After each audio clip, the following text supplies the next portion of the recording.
ನಿಮ್ಮ ಬೆಂಬಲಿಗರು ಅಲ್ಲಿ ಒಳಗಡೆ ಸುವರ್ಣಸೌಧದಲ್ಲಿ ಕಾಲಲ್ಲಿ ಒದ್ದು ಬಂದು ಅದು ಹೀರೋಯಿನಿಸಮ್ ಎಲ್ಲ ಮೆರೆದು ಅದನ್ನ ಗೂಂಡಾಗಿರಿ ಅಂತ ಎಲ್ಲರೂ ಕರೆದ್ರು. ಅಲ್ಲ ಸರಿ, ಅವರ ಅಭಿಮಾನ ಇಲ್ಲಿ ನಿಮ್ಮ ಕ್ಷೇತ್ರ, ನಿಮ್ಮ ಬೆಂಬಲಿಗರಿಗೆ ಅಭಿಮಾನ ಇರುತ್ತೆ. ಹಂಗಂತ ಕಾನೂನು ಸುವ್ಯವಸ್ಥೆನ ಮುರಿದು ಒಳಗಡೆ ಬಂದು ನೋಡ್ಕೊತ ನಾವು ನೋಡ್ತಾ ಇದ್ವಿ ದೃಶ್ಯಗಳಲ್ಲಿ. ಇಡೀ ದಿನ ದೃಶ್ಯ ಪ್ಲೇ ಆಯಿತು. ದೃಶ್ಯ ಪ್ಲೇ ಆಗುತ್ತೆ, ಯಾಕಂತಂದ್ರೆ ಅವರು MLA ಅವರು ಆ ಸ್ಥಾನದಲ್ಲಿ ನೀವೇ ಇದ್ರು ಅಥವಾ ನಿಮ್ಮ ಮೇಲೆ ಯಾರೋ 4 ಜನ ಬಂದು ಅಟ್ಯಾಕ್ ಮಾಡಿ ನಾವು ಅದೇ ಥರ ಪ್ಲೇ ಮಾಡ್ತೀವಿ. ಯಾಕಂದ್ರೆ ಈ ಜನಪ್ರತಿನಿಧಿಗಳು, you are not just yourself, ನೀವು ಪೀಪಲ್ ರೆಪ್ರೆಸೆಂಟೇಟಿವ್ ನೀವು. ಹಾಗಾಗಿ ಒಂದ್ ಕಡೆ ಸಿಟಿ ರವಿ ಹಿಂದಿಂದ ಹೋಗ್ತಾ ಇದ್ದಾರೆ, ಈ ಕಡೆಯಿಂದ ನಿಮ್ಮ ಸಂಗನಗೌಡ ಮತ್ತು ಇನ್ನೊಂದಿಷ್ಟು ಜನ ಸೇರ್ಕೊಂಡು ಏನು ರೋಷ ವೇಷ, ಕಾನೂನು ಸುವ್ಯವಸ್ಥೆ ಇಲ್ವಾ ಏನು ಇವುಗಳು ಮಾತು ಸರಿನಾ? ಅದು ಸರಿ, ನಿಮಗೆ ಕೆಟ್ಟ ಹೆಸರಲ್ವ? ಅವ್ರು ಯೋಚನೆ ಮಾಡ್ಬೇಕಾಗಿತ್ತಲ್ಲ, ನಾವು ಈ ತರ ಮಾಡಿದ್ರೆ ಯಾರಿಗಿದು ಏನಾಗತ್ತೆ ಅಂತ ಯೋಚನೆ ಮಾಡ್ಬೇಕು. ರೋಷಾವೇಶದಲ್ಲಿ ಮಾಡಿದ್ರೆ ಖಂಡಿತವಾಗ್ಲು ಅದಕ್ಕೋಸ್ಕರನೇ ಹೇಳ್ತಾ ಇರೋದು, ಕಾನೂನು ಪ್ರಕಾರವಾಗಿ ಏನೇನು ಶಿಕ್ಷೆಗಳಾಗಬೇಕು, ಏನೇನು ತನಿಖೆ ಆಗಬೇಕು ಅದಾಗ್ಲಿ.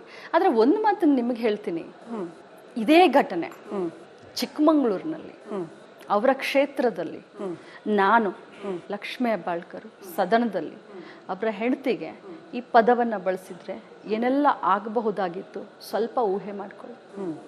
ನಾನು ಕೇಳಬಹುದಲ್ಲ, ಊಹೆ ಮಾಡ್ಕೊಳ್ಳಿ ಏನಾಗಬಹುದಾಗಿತ್ತು. ಭಾವನಾತ್ಮಕವಾಗಿ ಅವ್ರು ಹೋಗಿದ್ದಾರೆ. ನಾನೇನು ಅವ್ರಿಗೆ ಪ್ರಚೋದನೆ ಮಾಡಲಿಲ್ಲ. 4 ಗಂಟೆ ಸ್ಪೀಕರ್ ಆಫೀಸ್ನಲ್ಲಿ, 3 ರಿಂದ 4 ಗಂಟೆ ಸ್ಪೀಕರ್ ಆಫೀಸ್ನಲ್ಲಿ ಕೂತ್ಕೊಂಡಿದ್ದೀನಿ ನಾನು. ನನಗೇನು ತಿಳಿತಾ ಇರಲಿಲ್ಲ. 4 ಗಂಟೆ ಕೂತ್ಕೊಂಡಿದ್ದೀನಿ ನಾನು. ನನಗೆ ಫೋನ್ ಎತ್ತದಲ್ಲ, ನನ್ನ ಹತ್ರ ಫೋನ್ ಕೂಡ ಇರಲಿಲ್ಲ. ನನ್ನನ್ನು ನಾನು ಸಂಭಾಳಿಸ್ಕೊಳ್ಳೋದು ದೂರ ಉಳಿತು, ನನ್ನ ಕ್ಷೇತ್ರದ ಜನರಿಗೆ ಸಂಭಾಳಿಸೋದು ಜಾಸ್ತಿ ಆಯ್ತು. ಲೆಕ್ಕ ಚುಕ್ತ ಮಾಡ್ತೀನಿ ಅಂತ ಒಂದಿಷ್ಟು ಶಬ್ದ ಹೇಳಿದ್ರು ಸಿಟಿ ರವಿ ಅವರು. ಸ್ಟಂಟ್ ಮಾಸ್ಟರು, ಡ್ರಾಮಾ ಮಾಸ್ಟರು, ಲೆಕ್ಕನಾದರೂ ಚುಕ್ತ ಮಾಡಲಿ, ಖಾತೆ ಆದರೂ ಚುಕ್ತ ಮಾಡಲಿ, ಅವ್ರಿಗೇನು ಬೇಕೋ ಅದನ್ನ ಮಾಡಲಿ. ಆದ್ರೆ ಒಂದು ಮಾತನ್ನು ಹೇಳ್ತೀನಿ, ರಾಮ ರಾಮ ರಾಮ ಅಂತ ಹೇಳುವಂಥ ಪಕ್ಷದಲ್ಲಿ, ರಾಮನ ದೇವಸ್ಥಾನವನ್ನು ಕಟ್ಟಿದಂಥವ್ರು, ಬೇಟಿ ಬಚಾವ್ ಬೇಟಿ ಪಡಾವೋ ಅಂತ ಹೇಳಿದಂಥ ಪಕ್ಷದಲ್ಲಿ ಒಬ್ಬ ಮಹಿಳೆಗೆ, ಒಬ್ಬ ಮಗಳಿಗೆ ಈ ರೀತಿ ಮಾತನಾಡಿದಾರಲ್ಲ, ಅವ್ರ ಲೆಕ್ಕ ಚುಕ್ತ ಖಂಡಿತ ಮಾಡ್ಕೊಳ್ಳಿ ಅಂತ ಹೇಳಿ. DK ಶಿವಕುಮಾರ್ ಅವರು ಲಕ್ಷ್ಮೀ ಹೆಬ್ಬಾಳ್ಕರ್ ಅವರಿಗೆ ಭಾರಿ ಸಪೋರ್ಟ್ ಮಾಡ್ತಾರೆ. ಹಾಗಾಗಿ ಲಕ್ಷ್ಮೀ ಹೆಬ್ಬಾಳ್ಕರ್ ಅವರು ತಮ್ಮ ಪ್ರಭಾವ ಯೂಸ್ ಮಾಡಿ ಇದನ್ನೆಲ್ಲ ಮಾಡಿದ್ರು. ಈ ಹಿಂದೆ ಸಿಟಿ ರವಿ ಅವ್ರನ್ನ ಸೋಲಿಸಿದ್ದು DK ಶಿವಕುಮಾರ್ ಅವರೇ. ಇದನ್ನೆಲ್ಲ ರಾಜಕಾರಣಕ್ಕೋಸ್ಕರ ಮಾಡ್ತಾ ಇದ್ದಾರೆ. ಲಕ್ಷ್ಮೀ ಹೆಬ್ಬಾಳ್ಕರ್ ಅವರು ಇವತ್ತಿಷ್ಟು ಸ್ಟ್ರಾಂಗ್ ಆಗಿದ್ದಾರೆ just because of DK Shivakumar ಅವರು. ಈ ವ್ಯಾಖ್ಯಾನಗಳನ್ನೆಲ್ಲ ಒಪ್ಕೋತೀರಾ ನೀವು? ಖಂಡಿತವಾಗ್ಲೂ ಒಪ್ಕೊಳ್ಳೋದಿಲ್ಲ. ಒಂದು ಮಾತನ್ನ ಹೇಳ್ತೀನಿ, ಬಹಳ ಸುಲಭ ಈ ವ್ಯಾಖ್ಯಾನಗಳನ್ನು ಬರೆಯೋದಾಗಲಿ, ಈ ವ್ಯಾಖ್ಯಾನಗಳನ್ನು ನನ್ನನ್ನು ಆನ್ ಏರ್ ಪ್ರಶ್ನೆ ಮಾಡೋದಾಗಲಿ ಬಹಳ ಸುಲಭ. ಆದರೆ 26 ವರ್ಷದ ನನ್ನ ಸಂಘರ್ಷದ ಬಗ್ಗೆ ನಾನು ಹೇಳಿದೆ ತಮಗೆ. ನಾನು ನಡೆದುಕೊಂಡು ಬಂದಂಥ ದಾರಿ ಬಗ್ಗೆ ಹೇಳಿದೆ. ನಾನು ಮಹಿಳೆನ ರಾತ್ರೋರಾತ್ರಿ ಹೋಗಿ ಒಂದು ಚೇರ್ ಮೇಲೆ ಕೂರಿಸ್ಲಿಕ್ಕೆ ಸಾಧ್ಯನಾ? ಗುರುಗಳು ಈಜನ್ನು ಕಲಿಸ್ಬೋದು ಹೊರತಾಗಿ ಹೆಗಲ ಮೇಲೆ ಹೊತ್ಕೊಂಡು ಹೋಗಲಿಕ್ಕೆ ಸಾಧ್ಯ ಇಲ್ಲ. ಆ ಈಜನ್ನು ನಾನೇ ದಾಟಿ ಹೋಗಬೇಕು, ನಾನೇ ಪ್ರೂವ್ ಮಾಡಬೇಕು.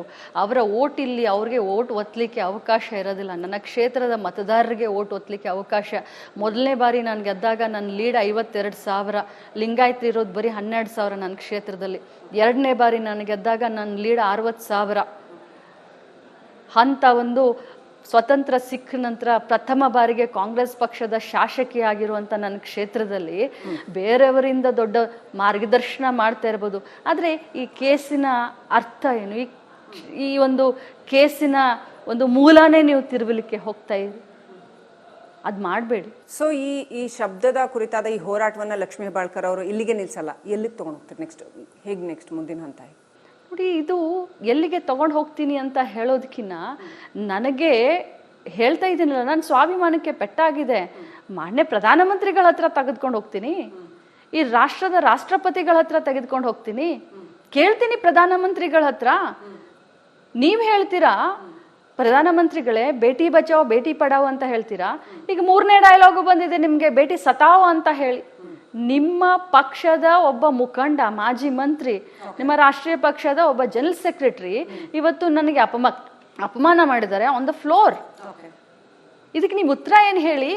ನೀವು ನನಗೆ ನ್ಯಾಯ ಕೊಡಿ ಅಂತ ಕೇಳ್ತೀನಿ. ನಾನು ಒಬ್ಳೆ ಹೋಗೋದಿಲ್ಲ, ನಮ್ಮೆಲ್ಲ ಮುಖಂಡರನ್ನ ಕರ್ಕೊಂಡು ಹೋಗ್ತೀನಿ ಜೊತೆಯಲ್ಲಿ.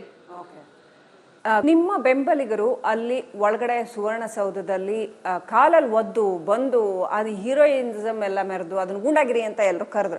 ಅಲ್ಲ ಸರಿ, ಅವರ ಅಭಿಮಾನ ಇಲ್ಲಿ ನಿಮ್ಮ ಕ್ಷೇತ್ರ, ನಿಮ್ಮ ಬೆಂಬಲಿಗರಿಗೆ ಅಭಿಮಾನ ಇರುತ್ತೆ. ಹಂಗಂತ ಕಾನೂನು ಸುವ್ಯವಸ್ಥೆನ ಮುರಿದು ಒಳಗಡೆ ಬಂದು ನಾವು ನೋಡ್ತಾ ಇದ್ವಿ ದೃಶ್ಯಗಳಲ್ಲಿ, ಇಡೀ ದಿನ ದೃಶ್ಯ ಪ್ಲೇ ಆಯಿತು. ಪ್ಲೇ ಆಗುತ್ತೆ, ಯಾಕಂತಂದ್ರೆ ಅವರು MLA ಅವರು ಆ ಸ್ಥಾನದಲ್ಲಿ ನೀವೇ ಇದ್ರು ಅಥವಾ ನಿಮ್ಮ ಮೇಲೆ ಯಾರೋ 4 ಜನ ಬಂದು ಅಟ್ಯಾಕ್ ಮಾಡಿ ನಾವು ಅದೇ ಥರ ಪ್ಲೇ ಮಾಡ್ತೀವಿ. ಯಾಕಂದ್ರೆ ಈ ಜನಪ್ರತಿನಿಧಿಗಳು, you are not just yourself, ನೀವು ಪೀಪಲ್ ರೆಪ್ರೆಸೆಂಟೇಟಿವ್ ನೀವು. ಹಾಗಾಗಿ ಒಂದ್ ಕಡೆ ಸಿಟಿ ರವಿ ಹಿಂದಿಂದ ಹೋಗ್ತಾ ಇದ್ದಾರೆ, ಈ ಕಡೆಯಿಂದ ನಿಮ್ಮ ಸಂಗನಗೌಡ ಮತ್ತೆ ಇನ್ನೊಂದಿಷ್ಟು ಜನ ಸೇರ್ಕೊಂಡು ಏನು ರೋಷ ವೇಷ, ಕಾನೂನು ಸುವ್ಯವಸ್ಥೆ ಇಲ್ವಾ ಏನು ಇವ್ರುಗಳು ಮಾತು ಸರಿನಾ? ಅದು ಸರ್ ನಿಮಗೆ ಕೆಟ್ಟ ಹೆಸರಲ್ವ? ಅವ್ರು ಯೋಚನೆ ಮಾಡ್ಬೇಕಾಗಿತ್ತಲ್ಲ, ನಾವು ಈ ತರ ಮಾಡಿದ್ರೆ ಯಾರಿಗಿದು ಏನಾಗತ್ತೆ ಅಂತ ಯೋಚನೆ ಮಾಡ್ಬೇಕು. ರೋಷಾವೇಶದಲ್ಲಿ ಖಂಡಿತವಾಗ್ಲಿ ಅದಕ್ಕೋಸ್ಕರನೇ ಹೇಳ್ತಾ ಇರೋದು, ಕಾನೂನು ಪ್ರಕಾರವಾಗಿ ಏನೇನು ಶಿಕ್ಷೆಗಳಾಗಬೇಕು, ಏನೇನು ತನಿಖೆ ಆಗಬೇಕು ಅದಾಗ್ಲಿ. ಆದ್ರೆ ಒಂದು ಮಾತನ್ನು ನಿಮಗೆ ಹೇಳ್ತೀನಿ, ಇದೇ ಘಟನೆ ಚಿಕ್ಕಮಂಗ್ಳೂರಿನಲ್ಲಿ ಅವರ ಕ್ಷೇತ್ರದಲ್ಲಿ ನಾನು ಲಕ್ಷ್ಮೀ ಹೆಬ್ಬಾಳ್ಕರ್ ಸದನದಲ್ಲಿ ಅವರ ಹೆಂಡತಿಗೆ ಈ ಪದವನ್ನು ಬಳಸಿದ್ರೆ ಏನೆಲ್ಲ ಆಗಬಹುದಾಗಿತ್ತು ಸ್ವಲ್ಪ ಊಹೆ ಮಾಡ್ಕೊಳ್ಳಿ. ನಾನು ಕೇಳಬಹುದಲ್ಲ, ಊಹೆ ಮಾಡ್ಕೊಳ್ಳಿ ಏನಾಗಬಹುದಾಗಿತ್ತು. ಭಾವನಾತ್ಮಕವಾಗಿ ಅವ್ರು ಹೋಗಿದ್ದಾರೆ. ನಾನೇನು ಅವ್ರಿಗೆ ಪ್ರಚೋದನೆ ಮಾಡಲಿಲ್ಲ. 4 ಗಂಟೆ ಸ್ಪೀಕರ್ ಆಫೀಸ್ನಲ್ಲಿ 3 ರಿಂದ 4 ಗಂಟೆ ಸ್ಪೀಕರ್ ಆಫೀಸ್ನಲ್ಲಿ ಕೂತ್ಕೊಂಡಿದ್ದೀನಿ ನಾನು. ನನಗೇನು ತಿಳಿತಾ ಇರಲಿಲ್ಲ. 4 ಗಂಟೆ ಕೂತ್ಕೊಂಡಿದ್ದೀನಿ ನಾನು. ನನಗೆ ಫೋನ್ ಎತ್ತದಲ್ಲ, ನನ್ನ ಹತ್ರ ಫೋನ್ ಕೂಡ ಇರಲಿಲ್ಲ. ನನ್ನನ್ನು ನಾನು ಸಂಭಾಳಿಸ್ಕೊಳ್ಳೋದು ದೂರ ಉಳಿತು, ನನ್ನ ಕ್ಷೇತ್ರದ ಜನರಿಗೆ ಸಂಭಾಳಿಸೋದು ಜಾಸ್ತಿ ಆಯ್ತು. ಲೆಕ್ಕ ಚುಕ್ತ ಮಾಡ್ತೀನಿ ಅಂತ ಒಂದು ಶಬ್ದ ಹೇಳಿದ್ರು ಸಿಟಿ ರವಿ ಅವರು. ಸ್ಟಂಟ್ ಮಾಸ್ಟರು, ಡ್ರಾಮಾ ಮಾಸ್ಟರು, ಲೆಕ್ಕನಾದರೂ ಚುಕ್ತ ಮಾಡಲಿ, ಖಾತೆ ಆದರೂ ಚುಕ್ತ ಮಾಡಲಿ, ಅವ್ರಿಗೇನು ಬೇಕೋ ಅದನ್ನ ಮಾಡಲಿ. ಆದ್ರೆ ಒಂದು ಮಾತನ್ನು ಹೇಳ್ತೀನಿ, ರಾಮ ರಾಮ ರಾಮ ಅಂತ ಹೇಳುವಂಥ ಪಕ್ಷದಲ್ಲಿ ರಾಮನ ದೇವಸ್ಥಾನವನ್ನು ಕಟ್ಟಿದಂಥವ್ರು, ಬೇಟಿ ಬಚಾವ್ ಬೇಟಿ ಪಡಾವೋ ಅಂತ ಹೇಳಿದಂಥ ಪಕ್ಷದಲ್ಲಿ ಒಬ್ಬ ಮಹಿಳೆಗೆ, ಒಬ್ಬ ಮಗಳಿಗೆ ಈ ರೀತಿ ಮಾತನಾಡಿದಾರಲ್ಲ, ಅವ್ರು ಲೆಕ್ಕ ಚುಕ್ತ ಖಂಡಿತ ಮಾಡ್ಕೊಳ್ಳಿ ಅಂತ ಹೇಳಿ. DK ಶಿವಕುಮಾರ್ ಅವರು ಲಕ್ಷ್ಮೀ ಹೆಬ್ಬಾಳ್ಕರ್ ಅವರಿಗೆ ಭಾರಿ ಸಪೋರ್ಟ್ ಮಾಡ್ತಾರೆ. ಹಾಗಾಗಿ ಲಕ್ಷ್ಮೀ ಹೆಬ್ಬಾಳ್ಕರ್ ಅವರು ತಮ್ಮ ಪ್ರಭಾವ ಯೂಸ್ ಮಾಡಿ ಇದನ್ನೆಲ್ಲ ಮಾಡಿದ್ರು. ಈ ಹಿಂದೆ ಸಿಟಿ ರವಿ ಅವ್ರನ್ನ ಸೋಲಿಸಿದ್ದು DK ಶಿವಕುಮಾರ್ ಅವರೇ. ಇದನ್ನೆಲ್ಲ ರಾಜಕಾರಣಕ್ಕೋಸ್ಕರ ಮಾಡ್ತಾ ಇದ್ದಾರೆ. ಲಕ್ಷ್ಮೀ ಹೆಬ್ಬಾಳ್ಕರ್ ಅವರು ಇವತ್ತು ಇಷ್ಟು ಸ್ಟ್ರಾಂಗ್ ಆಗಿದ್ದಾರೆ just because of DK Shivakumar ಅವರು. ಈ ವ್ಯಾಖ್ಯಾನಗಳನ್ನೆಲ್ಲ ಒಪ್ಕೋತೀರಾ ನೀವು? ಖಂಡಿತವಾಗ್ಲೂ ಒಪ್ಕೊಳ್ಳೋದಿಲ್ಲ. ಒಂದು ಮಾತನ್ನ ಹೇಳ್ತೀನಿ, ಬಹಳ ಸುಲಭ ಈ ವ್ಯಾಖ್ಯಾನಗಳನ್ನು ಬರೆಯೋದಾಗಲಿ, ಈ ವ್ಯಾಖ್ಯಾನಗಳನ್ನು ನನ್ನನ್ನು ಆನ್ ಏರ್ ಪ್ರಶ್ನೆ ಮಾಡೋದಾಗಲಿ ಬಹಳ ಸುಲಭ. ಆದರೆ 26 ವರ್ಷದ ನನ್ನ ಸಂಘರ್ಷದ ಬಗ್ಗೆ ನಾನು ಹೇಳಿದೆ ತಮಗೆ. ನಾನು ನಡೆದುಕೊಂಡು ಬಂದಂಥ ದಾರಿ ಬಗ್ಗೆ ಹೇಳಿದೆ. ನಾನು ಮಹಿಳೆನ ರಾತ್ರೋರಾತ್ರಿ ಹೋಗಿ ಒಂದು ಚೇರ್ ಮೇಲೆ ಕೂರಿಸ್ಲಿಕ್ಕೆ ಸಾಧ್ಯನಾ? ಗುರುಗಳು ಈಜನ್ನು ಕಲಿಸ್ಬೋದು ಹೊರತಾಗಿ ಹೆಗಲ ಮೇಲೆ ಹೊತ್ಕೊಂಡು ಹೋಗಲಿಕ್ಕೆ ಸಾಧ್ಯ ಇಲ್ಲ. ಆ ಈಜನ್ನು ನಾನೇ ದಾಟಿ ಹೋಗಬೇಕು, ನಾನೇ ಪ್ರೂವ್ ಮಾಡಬೇಕು. ಅವರ ಓಟ್ ಇಲ್ಲಿ ಅವ್ರಿಗೆ ಓಟ್ ಒತ್ತಲಿಕ್ಕೆ ಅವಕಾಶ ಇರೋದಿಲ್ಲ. ನನ್ನ ಕ್ಷೇತ್ರದ ಮತದಾರರಿಗೆ ಓಟ್ ಒತ್ತಲಿಕ್ಕೆ ಅವಕಾಶ. ಮೊದಲನೇ ಬಾರಿ ನಾನು ಗೆದ್ದಾಗ ನನ್ನ ಲೀಡ್ 52,000, ಲಿಂಗಾಯತ್ ಇರೋದು ಬರೀ 12,000 ನನ್ನ ಕ್ಷೇತ್ರದಲ್ಲಿ. 2ನೇ ಬಾರಿ ನಾನು ಗೆದ್ದಾಗ ನನ್ನ ಲೀಡ್ 60,000. ಅಂತ ಒಂದು ಸ್ವತಂತ್ರ ಸಿಕ್ಕ ನಂತರ ಪ್ರಥಮ ಬಾರಿಗೆ ಕಾಂಗ್ರೆಸ್ ಪಕ್ಷದ ಶಾಸಕಿಯಾಗಿರುವಂಥ ನನ್ನ ಕ್ಷೇತ್ರದಲ್ಲಿ ಬೇರೆಯವರಿಂದ ದೊಡ್ಡ ಮಾರ್ಗದರ್ಶನ ಮಾಡ್ತಾ ಇರ್ಬೋದು. ಆದರೆ ಈ ಕೇಸಿನ ಅರ್ಥ ಏನು? ಈ ಒಂದು ಕೇಸಿನ ಒಂದು ಮೂಲನೇ ನೀವು ತಿರುಗಲಿಕ್ಕೆ ಹೋಗ್ತಾ ಇರಿ, ಅದು ಮಾಡಬೇಡಿ. ಸೊ ಈ ಶಬ್ದದ ಕುರಿತಾದ ಈ ಹೋರಾಟವನ್ನು ಲಕ್ಷ್ಮೀ ಹೆಬ್ಬಾಳ್ಕರ್ ಅವರು ಇಲ್ಲಿಗೆ ನಿಲ್ಸಲ್ಲ, ಎಲ್ಲಿಗೆ ತೊಗೊಂಡು ಹೋಗ್ತಾರೆ ನೆಕ್ಸ್ಟ್? ಹೇಗೆ ನೆಕ್ಸ್ಟ್ ಮುಂದಿನ ಹಂತ? ನೋಡಿ, ಇದು ಎಲ್ಲಿಗೆ ತೊಗೊಂಡು ಹೋಗ್ತೀನಿ ಅಂತ ಹೇಳೋದಕ್ಕಿಂತ ನನಗೆ ಹೇಳ್ತಾ ಇದ್ದೀನಲ್ಲ, ನನ್ನ ಸ್ವಾಭಿಮಾನಕ್ಕೆ ಪೆಟ್ಟಾಗಿದೆ.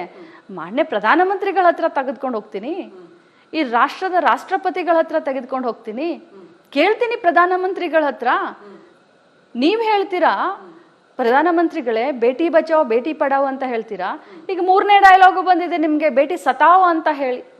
ನಿಮ್ಮ ಪಕ್ಷದ ಒಬ್ಬ ಮುಖಂಡ, ಮಾಜಿ ಮಂತ್ರಿ, ನಿಮ್ಮ ರಾಷ್ಟ್ರೀಯ ಪಕ್ಷದ ಒಬ್ಬ ಜನರಲ್ ಸೆಕ್ರೆಟರಿ ಇವತ್ತು ನನಗೆ ಅಪಮಾನ ಮಾಡಿದ್ದಾರೆ ಆನ್ ದ ಫ್ಲೋರ್. ಇದಕ್ಕೆ ನೀವು ಉತ್ತರ ಏನು ಹೇಳಿ? ನೀವು ನನಗೆ ನ್ಯಾಯ ಕೊಡಿ ಅಂತ ಕೇಳ್ತೀನಿ. ನಾನು ಒಬ್ಳೆ ಹೋಗೋದಿಲ್ಲ, ನಮ್ಮೆಲ್ಲ ಮುಖಂಡರನ್ನ ಕರ್ಕೊಂಡು ಹೋಗ್ತೀನಿ ಜೊತೆಯಲ್ಲಿ.